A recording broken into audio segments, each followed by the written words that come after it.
also Kumari Nivedita Bide,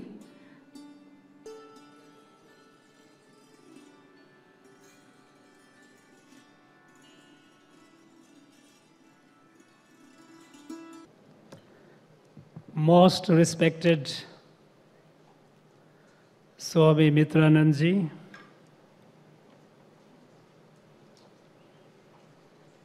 other distinguished dignitaries on the dais,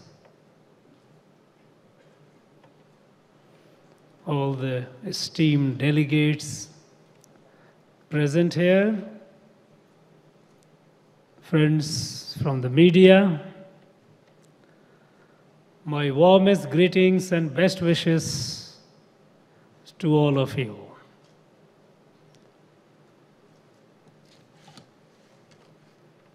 I would like to congratulate and greet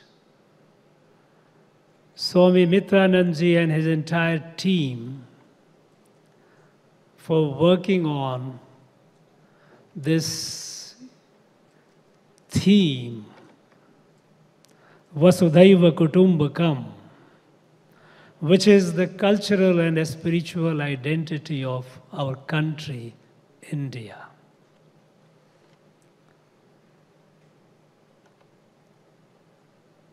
We all know how important G20 can play a role in steering the course of human destiny. They have the needed economic, political, and if appropriately marshaled, the moral heft to shape the world which would be safe for everyone, a world where people live in harmony, live what this Vasudhaiva Kutumbakam it conveys. Civil society, we know that this society has predated emergence of the modern state. G20 is headed by the heads of the governments and heads of the modern states which have been constituted or which are guided by their respective political. But societies have existed since long time before. And society, over hundreds of years, thousands of years, has learned to coexist peacefully and harmoniously with each other. Not only with each other among the humans, but also live in perfect harmony with the environment. So the wisdom, the experience of the civil society should be used to inform and influence the G20 leaders in the course of their future endeavors to plan and work on policies and programs which would ensure a sustainable, peaceful world. Today we know that the world is facing numerous challenges. Challenges is rather a mild word. Numerous existential crises, be it unprecedented and certainly not unforeseen climate change. We are staring at a mammoth disaster. Many island countries are counting their years, that if the heating of the planet Earth, which we call Mother Earth, if it is not stopped, then perhaps within the next few decades, they will be wiped off the map of the world. Even others, not only in island nations, but in the rest of the world, which might not be seeing or fearing a doom of that nature in terms of level of water rising, they are also witnessing the curtain raiser of what the future would be like, with unprecedented, unforeseen, unexplainable phenomenon, erratic nature's behavior. The fury of nature, the fury of elements is taking its toll. We are also in the midst of numerous conflicts. Conflicts of varying degrees. Wars, visible and invisible. This war, this conflict, afflicting the humanity across the world, is potentially all the more dangerous because today there are several countries equipped with such destructive power, so much that each one of them has the capacity to destroy this earth many times over. Something somewhere goes amiss and we are gone. The whole planet is gone. This very fragile equilibrium to which we are passing should not be taken as a stable and a normal equilibrium.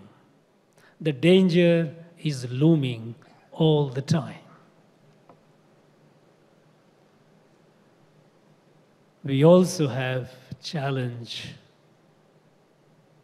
or the crisis of poverty.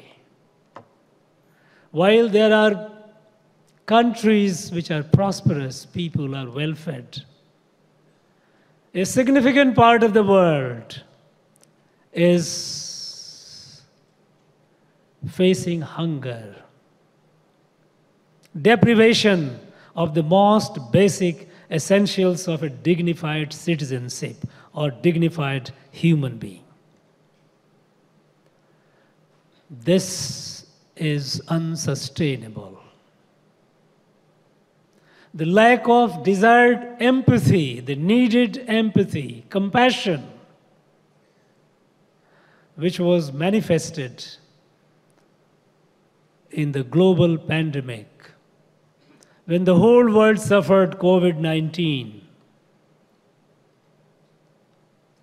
no one was spared. But in that crisis situation, some were less fortunate. When the vaccines were developed,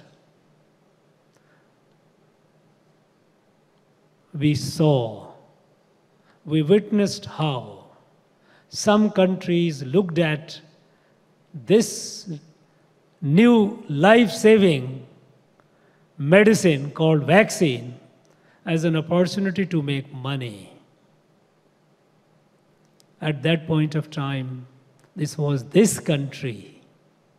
And thanks to our scientists, when they developed the vaccine, we shared the vaccine with several countries, over 150 in the world.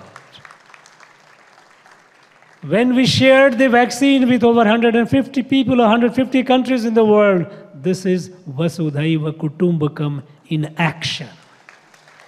This is walking the talk. When it comes to the challenges like climate crisis, as we say, as we feel and we know, here too, the way this country is addressing the problem in a very unconventional way. When it was understood, it was a given fact that for the development you need energy, and the source of energy was essentially fossil fuels, the carbon energy, which is the cause of the global warming, the climate crisis. The alternative was, perhaps, advanced countries thought could be a nuclear energy. Yes, nuclear energy is carbon-free, but it is not risk-free. At this point of time, when India decided to move forward towards a safer planet with respect to climate, the emphasis and resolve with which we move towards green energy, it's something for the rest of the world to see and perhaps emulate. If today over 40% of our energy needs are met from the green sources, non-carbon, non-nuclear, we are tapping in all possible alternative sources, sun energy, wind energy. Of course, we have been tapping hydro. Now we are tapping energy from the refuse, from the waste. And that is the call when the Prime Minister said, when we achieved the incredible target of ODF, open defecation free, we said now it is ODF plus. Now we have to make the kanchan, kachare se kanchan, produce energy out of the waste. Of course, we have been moving forward with commendable pace towards blending ethanol, again, organically developed plant through the farming, mixing this, blending this fuel, petrol, and diesel with ethanol. We achieved the target of E10. We are soon going to achieve the target of E20. Now, when a country, the point is, when a country of 140 crores can achieve success, can forsake the conventional wisdom of relying on something which is potentially dangerous for the humanity, and if it can successfully do, this can be a lesson for the rest of the world. When the 20% of the humanity can experiment it successfully, this experiment is certainly worth application to the rest of the world. So this country is walking the talk. In this context, when we talk about the Civil 20 and the Vasudhaiva Kutumbakam, this is something which has been our civilizational and cultural heritage of several thousand years. This is not something which emerged yesterday. This is certainly when India took the G20 presidency and Vasudhaiva Kutumbakam became the mantra, the motto. This was not something which was created newly. It wasn't a political slogan. It was not a PR exercise. It was not kind of a trying attempt to build a narrative or sell an idea or ideology. This is something with which our civilization our country has lived through for several thousand years ago.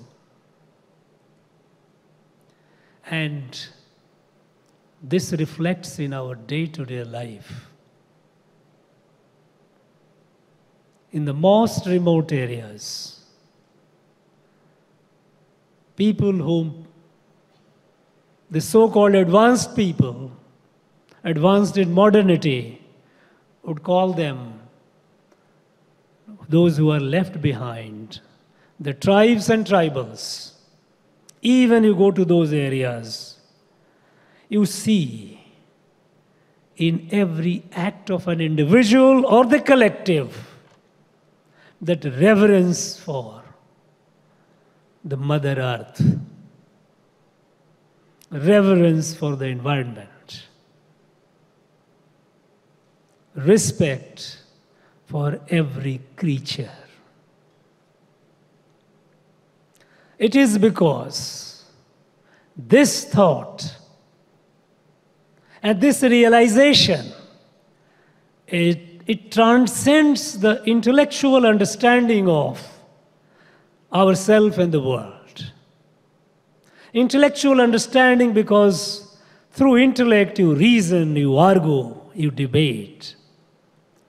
And that leads you to the conflict. And that also being finite, the human beings, we are all finite. Our understanding is limited to the understanding that we gain through our sense organs. Each one of them is finite. And our understanding is dynamic. We keep learning, we keep improving new and new things. There is no finality, and that is what no intellectual truth is eternal, is final. Intellectual truth is invariably tentative. And it is proving even in the domain of science. And that is why we see even the scientific theories getting corrected, getting contradicted, emerging in the new form, new explanation. So this understanding of the people even in the remotest area of this country to live in perfect harmony with nature is not something which is an intellectual heritage. It is a cultural and a civilizational heritage of Bharat. When several thousand years ago, when our rishis, the seers, when they revealed this wisdom of oneness of creation, oneness of creation, with a stunning diversity that we see. Underlying all this is the eternal truth of oneness. This oneness is like a massive tree with million leaves. No two leaves are alike, and yet they are integrally one. Member, each one of them is a member of that family of tree. This diversity that we see as differences are like diversities of a flower. With hundreds of petals, no two petals are alike, and yet a petal does not exist beyond the flower. This a stunning realization that resolves the differences of all kinds. There is no sense of other.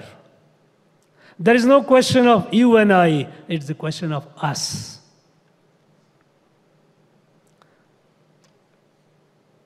This is a priceless heritage of this country, living heritage of this country. And this heritage, as I said, is reflected in our day-to-day conduct, in day-to-day conversation, in our day-to-day discourse. And since the beginning of that time, when our rishis began the prayers, they never prayed for themselves. They never prayed only for people of this place. The prayers were, Sarve bhavantu sukhina, Sarve santu niramaya, Sarve bhadrani pashyantu, ma kaschit dukha bhaga bhavet. Let every being be happy. Let every being be free of diseases. Let every being see goodness in other. And in our action, Sahana bhavatu, Sahano bhunaktu, Sahaviryam karvavai, Tejashvina vadhitamastu ma vidvisavai. Let all collectively work and achieve the glory. This essence reflects all the civilizational, spiritual, cultural text of Bharat. The one which has been talked about today, and a beautiful edition of it, and I must congratulate and thank Avantiji for creating this and the team for supporting its creation. Bhagavad Gita. Bhagavad Gita. It's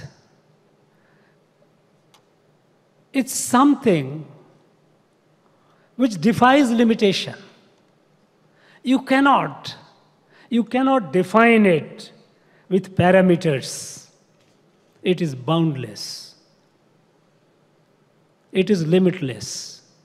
It is for each one of us, according to our capacity, according to our prakriti, we are able to pick up whatever we can. But there is always something for everyone. It doesn't disappoint anyone. Here in this very holy text, it permeates all through with the sense of Vasudhaiva Kutumbakam. Here, there are many instances where it tells this message. And the one I am tempted to quote is in the chapter 18, where it says, Lord Sri Krishna says, Avibhaktam vibhakteshu tad jnanam vidhi sattvikam. Avantiji, while speaking talked about three kinds of jnana. Tamas, Rajas, Sattvic. Sattvic is the most sublime, the most distilled. And that jnana, that Sattvic jnana is avibhaktam vibhaktesu. One who is indivisible appears divided. Hundreds of us sitting here, we all look different. And this is the beauty of it, that what it looks all divided, essentially we are one. Vasudhaiva Kutumbakam.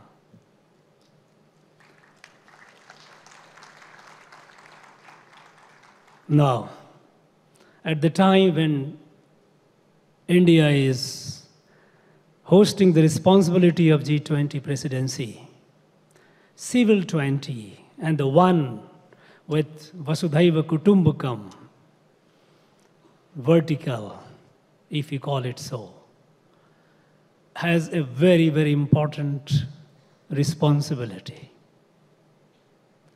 We need to present to the world, present to G20 leadership, our experience, our civilizational experience of living in harmony with everyone. Illustrated the way this country, the people of this country have lived through ups and downs of history. Various ups and downs this country has faced, the people of this country have faced. But yet, this eternal principle of Vasudhaiva Kutumbakam has never faded away. Even in the worst of times, the worst of crisis, this country has amply demonstrated this, lived this in their day-to-day life, their life and their approach toward the rest of humanity. At a time when we are facing so much of a crisis, our country, India, has a special responsibility. This wisdom has been there with us for thousands of years. Now it is time to let this light spread to the rest of the world. When on the 15th of August 1947, India became independent, Rishi Aurobindo had a dream. He jotted down his 5 dreams. These 5 dreams are preceded with what he said, that in the entire universe, Earth is the only evolutionary planet where consciousness is in the state of constant evolution. Jada, Chetan, Jeev, Manushya. When consciousness crept into the inert, inanimate, that led to emergence of Jiva. And when the consciousness further in its journey towards evolution, to its perfect manifestation, it developed to a higher level, and that led to the creation of Manushya, with thinking capacity. This capability to think and appreciate. And that is why humans have essentially 3 basic features: physical, intellectual, and spiritual. The growth of consciousness is the destiny of human being. This knowledge, when he said that the entire universe, Earth is the only evolutionary planet, and on this evolutionary planet, Bharat is the only country where this wisdom was revealed several thousand years ago, that Vasudhaiva Kutumbakam, we are all part of a family. So, he said, Bharat has an obligation, a duty to the rest of the world to spread this wisdom, to spread this light. As we all know, when this light is spread from the shores of the ocean to the peak of the Himalayas, Bharat emerged. As it is mentioned in our ancient text, Uttaram yad samudrasya, himadrishya dakshinam, varsham tad bharatam nama, bharatiyat santati. This Bharat, the light that is spread over this land, this light has to spread to the rest of the world. And today, Bharat should be capable of spreading the light. The light was there with us all the centuries, all the millennia. But over a long period, it was eclipsed. It was eclipsed as a result. The light remained here. It was not adequately radiated to the rest of the world. Today, when Bharat is moving forward with resolve towards its destiny, to be capable of spreading the light. And this is reflecting in all our dimensions. Dimensions of development in field of science, technology. In every field, India is moving forward. And now we have set a goal that in the Amrit Kal, in the period up to 2047, this country has to be self-reliant, has to be Atmanirbhar. And has to be Atmanirbhar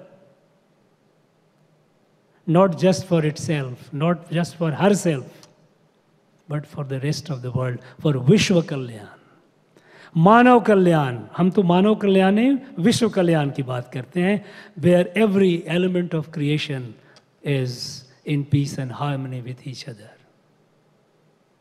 At this time, when we are out of the eclipse and moving forward, this message has to be spread with due emphasis. And here, this vertical, this C20 has a special responsibility in drafting the policy document, present it to the G20 leadership in a way that it informs them, it influences them to make a safer world for all of us. Friends, in the next 3 days, I am very sure the eminent delegates and experts from all over would be sharing their experience, their wisdom. There would be considerable churning, meeting of minds, meeting of thoughts, meeting of experiences. And I'm sure that Amrit will come out of that through all the churning. And that will be the gift to the world. I wish all of you all the very best. I wish this 3 days international conference very purposeful and successful affair. Thank you very much. Jai Hind. Yeah.